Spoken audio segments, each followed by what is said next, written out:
SVF জিদ্দার সাথী two আনবে ভাই, আনবে ভাই এসভিএফ জিদ্দার সাথী টু। এই চ্যানেলে জিদ্দাকে নিয়ে ঠিকঠাকভাবে অনেকদিন কথা বলা হয়নি। চলো একটুখানি মানে দেখো, জিদ্দার আপডেট বলতে একদম প্রপার ছবি এলে প্রপার মজা হবে। কেউ বলে বিপ্লবী, কেউ বলে ডাকাত, যখন আসবে তখন দেখবে এই চ্যানেলই দেবদার ভিডিও বানাচ্ছে, জিদ্দার ভিডিও বানাচ্ছে, ওই চ্যানেলে জিদ্দার ভিডিও হয়ে যায়। নাম্বার অফ ভিডিওস হয়তো জিদ্দার বেশিও হয়ে যেতে পারে, কারণ জিদ্দার জন্য আমার অলরেডি একটা গোটা চ্যানেল দেওয়া আছে। মহারাজ চ্যাটার্জি আমার গোটা চ্যানেলটা জিদ্দার জন্য। তো অনেকেই হয়তো আমাকে অনেক কিছু ভাবতে পারে, but actually I respect Jeddah, মানে লটস অফ রেসপেক্ট জিদ্দা।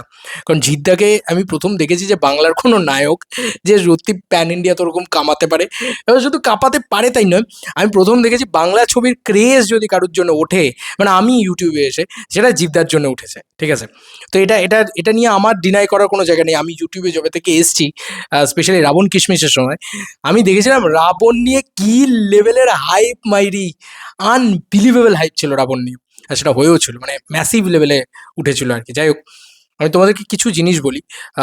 জিতিয়ান্সরা মানে একটা ভয়ানক জিনিস করছে, সেটা ঠিক আছে।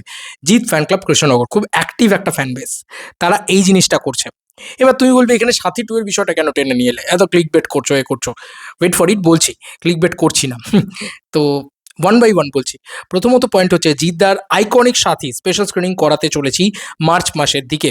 গোটা পশ্চিমবঙ্গে থাকা জিদ্দার অ্যাক্টিভ ফ্যান ক্লাব ও জিৎ ফ্যানেরা অতি সত্বর যোগাযোগ করুন আমাদের কন্ট্যাক্ট নাম্বারে। আমি নাম্বারটা বলে দিচ্ছি, 8972328271। এবং আমি আবার নাম্বারটা এখানে দেখিয়েও দিচ্ছি, ভালো করে দেখে নাও নাম্বারটা। আই হোপ তোমরা নাম্বারটা দেখতে পাচ্ছ। এবং নাহলে জিৎ ফ্যান ক্লাব কৃষ্ণনগর, সেখানে গিয়ে তাদের ফেসবুক পেজে গিয়ে তাদের সাথে কন্ট্যাক্ট করতে পারো, বা তাদের নাম্বার সেখানে পেয়েই যাবে। আবার নাম্বারটা বলে দিচ্ছি, 8972328271। এই স্পেশাল স্ক্রিনিংয়ে আমাদের দরকার 200 থেকে 250 জন দর্শক। আশা রাখি সকলের সাড়া পাবো। এবার আমি একটা কথা বলি, জিদ্দার যা ক্রেজ এখনো সাথী নিয়ে আছে, সাথী বোধহয় প্রথম কোনো সিনেমা বাংলা ছবি যেটা এখনো ওই ক্রেজটা ধরে রেখেছে, আর কারুর নেই। মানে এমন কোনো সিনেমা তুমি দেখাতে পারবে না যে সিনেমা এখন বক্স অফিসে এসে ওরম কালেকশন করতে পারে, ওরম ম্যাসিভ রেকর্ড করতে পারে।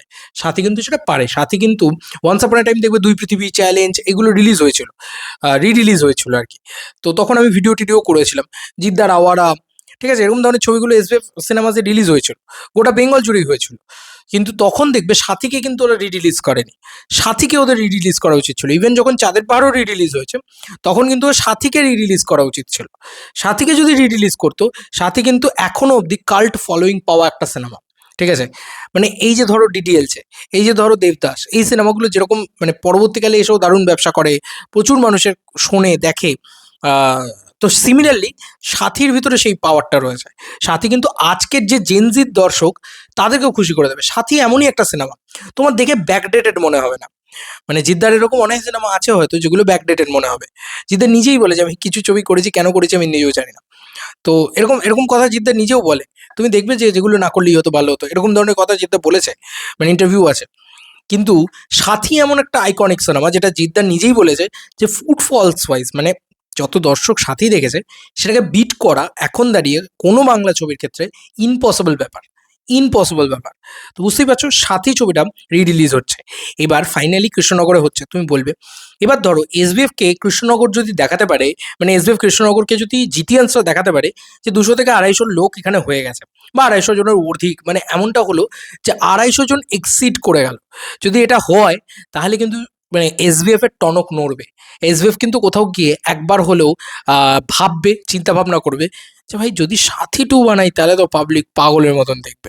আমি ছোট একটা এক্সাম্পল দিচ্ছি তোমাদেরকে। এই যে সানি দেওয়ালের মানে এখন দেখো জাট এত ভালো একটা সিনেমা, সে কিন্তু লোকে দেখেনি, কিন্তু এই বর্ডার টু, এই যে গাদার টু, এই ছবিগুলো না লোকে জাস্ট ওই আইকনিকের জন্য দেখছে, আইকনিক ব্র্যান্ড ভ্যালুর জন্য দেখছে আরো বেশি করে। বর্ডার টু ভালো ছবি, গাদার টু নয়। কিন্তু সেখানে দাঁড়িয়ে এইভাবে সানি দেওয়ালের কামব্যাক হচ্ছে। এখন লাহোর 1947, মানে সব পুরনো ছবির মানে ইয়ে করতে চাইছে, স্পিরিচুয়াল সিকুয়েল করছে, নালে কন্টিনিউয়েশন করছে, যা খুশি করুক। সাথীর হয়তো স্পিরিচুয়াল সিকুয়েলই হবে, হয়তো হবে না কন্টিনিউয়েশন। তো ওই সিমিলার থিম লাইনে যদি ওরা করে না, পাগল বিজনেস হবে, পাগল বিজনেস। স্পিরিচুয়ালি হোক, কোনো সমস্যা নেই, ভয়ানক বিজনেস হবে। আর জিদ্দার একটা ভয়ানক বাঙালিয়ানায় কামব্যাক হয়ে যাবে, কারণ সাথী, জিদ্দার এখনো সিনেমা হিসেবে লোকে সাথীকে মনে রাখে, ঠিক আছে? সাথী টু হওয়ার হিউজ হিউজ হিউজ চান্স থাকবে, হয়তো প্রিয়াঙ্কা দ্বিবেদী থাকবে না, হয়তো অন্য কোনো কেউ থাকবে, কারণ প্রিয়াঙ্কা দ্বিবেদীর বয়স হচ্ছে, জিদ্দা থাকলো, অন্য কোনো নায়ক থাকলো, ধরো কোয়েল মল্লিককে নিয়ে নেওয়া হলো, জিকো জুটিকে দেও, ভাই একটা একটা সুইট লাভ স্টোরি করতে কোনো সমস্যা নেই ভাই। কোয়েল মল্লিক যদি মানে ওই স্পেসটাকে যদি কেউ ধরতে পারে না, তার সাথে যদি একটু জেনজি ব্যাপার স্যাপার রাখতে পারে, বিশ্বাস করো একটা নতুন টেক দিয়ে যদি সাথীকে নিয়ে আসা যায়, আর ওল্ড গান, মাই গুডনেস, সাথীর গান, আমার না সিরিয়াসলি বলছি, আমি এখনো বলছি এই কথাটা, সাথী এমন গান, আমি একদিনে সাথী এমন সিনেমা একদিনে আমি 3 বার দেখেছি সাথী। স্বাভাবিক বিষয়, আমি যখন জন্মেছি তখন সাথী মানে তখন আর কি, তখন হলে চলছিল, হয়তো মেবি তখন হলে চলছিল, মানে এরকম একটা ব্যাপার, মানে আমার বার্থ ইয়ারের সাথে ওইভাবে যায়। তো সাথী মানে মায়ের পেটে থাকাকালীন সাথী দেখেছি, মানে এরকম একটা ব্যাপার। সত্যি তাই, ইয়ার কিনা আমার বাবা মা দেখতে গিয়েছিল, এটা আমি কোনোদিন বলিনি, আমি ভেবেছিলাম জিদ্দাকে বলবো, বলা হয়ে ওঠেনি। আমি জানি না আর কোনোদিন জিদ্দাকে বলা হবে কিনা, বললে আমি এই কথাটা বলবো জিদ্দাকে, মানে সামনাসামনি দেখা হলে, যে এটা এটা সত্যি, এটা একটা মানে টপ সিক্রেট দিয়ে দিলাম এই ভিডিওর ভিতরে, নর্মাল একটা ভিডিওর ভিতরে। দেখো এইটা হচ্ছে বিষয়। এবার ধরো কৃষ্ণনগরে ওরকম ক্রেজ, ম্যাসিভ ক্রেজ হলো, তাহলে এসবিএফ কিন্তু চিন্তা ভাবনাও করবে যে তারা অন্যান্য সিনেমা হলগুলোতে, মানে এসবিএফ সিনেমাস যেগুলো রয়েছে সেখানে একটু সাথী চালায়। এবার যদি সাথী চালায়, সেখানে যদি ম্যাসিভ আবার দর্শক হয়, তাদের কিন্তু একটা ভয়ানক ভয়ানক দিক থাকবে, যে ভাই আমরা ইয়ে করবো, মানে কমার্শিয়ালি সাথীকে আবার নিয়ে আসবো, সাথী টু নিয়ে আসবো, এই ব্যাপারটা কিন্তু তারা ভাবতে পারে। দেখো একটা জিনিস বলি ছোট্ট করে, ভাববে এটা, হতে পারে হয়তো দুই পৃথিবী রিলিজ হয়েছে, চ্যালেঞ্জ রিলিজ হয়েছে, ওরা সিনেমা, কমার্শিয়াল সিনেমা চলবে এটাই ওরা ভাবতে পারছিল না। সেখানে যখন দেখেছে যে আচ্ছা পুরোনো কমার্শিয়াল ছবির একটা দর্শক আছে, তারা দেখতে আসছে, তাদের রিলিজে চলছে, 50 টাকা করে দেখছে, তখন কিন্তু ওরা রঘু ডাকাত নিয়ে আসছে, তার আগে কিন্তু নিয়ে আসেনি, ভালো করে লক্ষ্য করে দেখবে। তো ওই জন্যই বলছি যে ওরা বীভৎস বিজনেস মাইন্ডসেটের, নাহলে তুমি ভয়ঙ্কর সুন্দর রিলিজ হতে, মানে রিলিজ হতে দেখতে, সরি রিলিজ বলছি, সরি, মানে অ্যানাউন্স হতে দেখতে পেলে না কাকাবাবুর 5। কেন ওটা করেছে? কারণ কাকাবাবু 4 যে বিজয়নগরের হিরে, ওটা হিট করে গেছে, চলে গেছে। তো যদি একবার পয়সার লোভ দেখাতে পারো এসবিএফকে, এসবিএফ জিপ পার করে এসে সাথী টু করবে, ঠিক আছে? এটাই হচ্ছে বিষয়। তো একটা ভয়ানক চান্স কিন্তু রয়েছে, এবং সেখানে যদি হরদা, মানে হরনাথ চক্রবর্তী, তিনি ডিরেক্টর না থাকলেও চলবে, কারণ তার এজ হয়ে গেছে, ঠিক আছে? এই ব্যাপারগুলো আমাদেরকে মাথায় রাখতে হবে। তিনি এখন ছবিই করেন না প্রায় বলতে গেলে। তো হরনাথ চক্রবর্তী যদি না থাকে, অন্য কেউ থাকে, সেটা জিৎ চক্রবর্তীও থাকে যদি, সেও কিন্তু মানে একটা কাইন্ড অফ বানিয়ে দেবে, ঠিক আছে? বা আমি তো বলবো যে সাথী টু হলে রাহুল মুখার্জি খুব ভালো, খারাপ নয়, খারাপ চয়েস নয়, বা অন্য কোনো ডিরেক্টর, ঠিক আছে?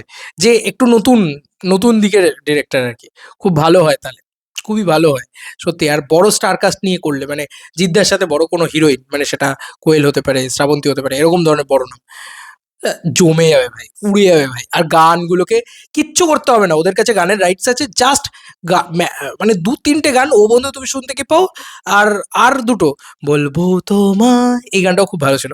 তো এরকম 2-3টে গানের মানে 2.0 ভার্সন বার করে দাও, ব্যাস, কিছু করতে হবে না, খাটনি নেই ভাই, 2.0 ভার্সন বার করে দাও, আর বাদ বাকি 3টে ভালো গান বানাতে পারবে না?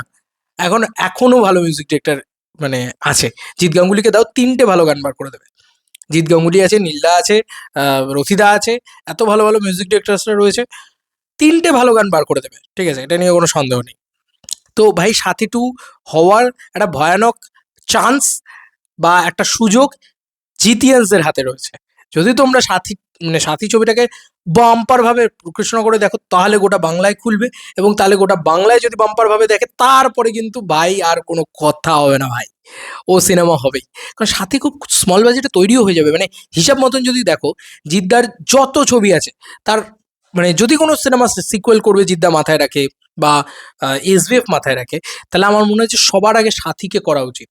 কারণ সাথী খুব স্মল বাজেটের একটা ফিল্ম, একটা স্মল বাজেটে হয়েও যাবে সিনেমাটা, মানে এখনো যদি করো, জিদ্দার স্মল বাজেটে হয়ে যাবে, ঠিক আছে? জিদ্দার একটা সুইট রোম্যান্টিক ছবি হবে, করেনি জিদ্দা রিসেন্ট টাইমসে, আবার একটা ব্রেক হবে, ব্রেক অন্য অন্য জোনে ব্রেক হবে, কারণ এক নাগারে commercial commercial, action action action, এটা হচ্ছে, তো সেটা হবে ভাই, উড়ে যাবে, আমি এইটুকু বলতে পারি, উড়ে যাবে, এটা আমার বিশ্বাস, ঠিক আছে? আমি কিচ্ছু না, তুমি যদি সাথী টু, তুমি এসব ভাবতেই হবে না, তুমি এক সাইডে রাখো, এসবিএফ যদি একবার গন্ধ পায় যে সাথী টু চলবে, ওরা বানাবেই ভাই। এবার জিদ্দা রাজি হবে কিনা সেটা হচ্ছে বিষয়, জিদ্দাকেও তো রাজি হতে হবে, যা হোক তা হোক করলে জিদ্দা রাজি হবে কেন, he is a biggest superstar না? তাকেও তো রাজি হতে হবে।